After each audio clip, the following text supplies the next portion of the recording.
11 mois après la pose de la première pierre, ce sont les bruits des engins qui rivalisent désormais avec le son des vagues de l'océan Atlantique.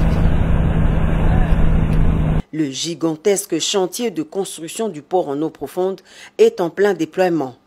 Le processus d'expropriation des occupants et autochtones étant complètement bouclé, l'heure est aux travaux d'enrochement. À ce jour, le processus d'expropriation est quasiment à son terme.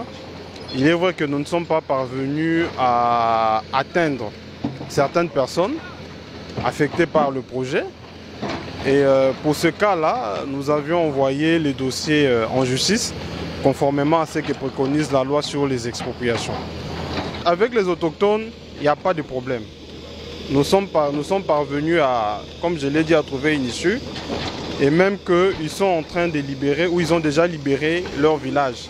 Ils ont même déjà trouvé un endroit où sera construit un nouveau village.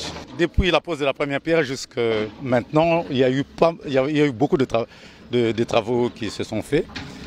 Entre autres, on a finalisé les études, on a approfondi les études. En même temps, il y avait des conditions suspensives qui devaient être remplies pour, par exemple, nous livrer le terrain.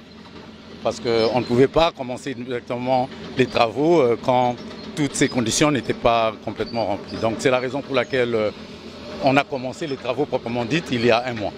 Peu avant de se rendre à la base de Kitona, dans la matinée de ce mercredi, le chef de l'État est venu s'enquérir personnellement de l'effectivité du début des travaux de ce port qui traduit la matérialisation de sa vision en vue de concrétiser sa promesse faite à la population de Mwanda et de toute la République démocratique du Congo.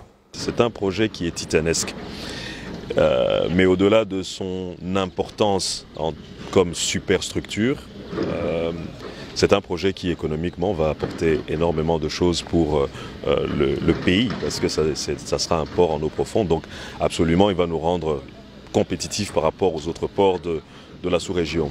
Et donc moi je suis heureux, la dernière fois que nous sommes passés ici c'était le 9 novembre, c'était à l'occasion du début des travaux d'enrochement, et je pense que vous pouvez voir que les machines sont à pied d'œuvre. Et il est normal pour le chef de l'État, en étant ici en province, de venir faire un tour dans le cadre de son itinérance pour se rendre compte effectivement que les travaux ont bel et bien commencé. Quand un projet se lance, il faut avoir la ferme conviction que ce projet va arriver à son terme. Ce n'est pas une option de commencer à chaque fois critiquer un projet quand il démarre. La seule option que nous avons, c'est de tous soutenir le projet pour qu'il puisse voir le jour, parce qu'il est de l'intérêt de tous les Congolais. Outre les travaux d'enrochement en cours d'exécution, la première phase de ce projet prévoit également la construction d'un quai de 600 mètres et d'une plateforme de stockage de 25 hectares. L'expropriation et la relocalisation de la force navale se font sans entrave, d'autant plus que l'ouvrage est construit pour une cause d'utilité publique. La construction du port en eau profonde de Banana, qui relève également de la souveraineté de l'État, va s'effectuer en 4 phases pour une durée minimum estimée à 36 mois.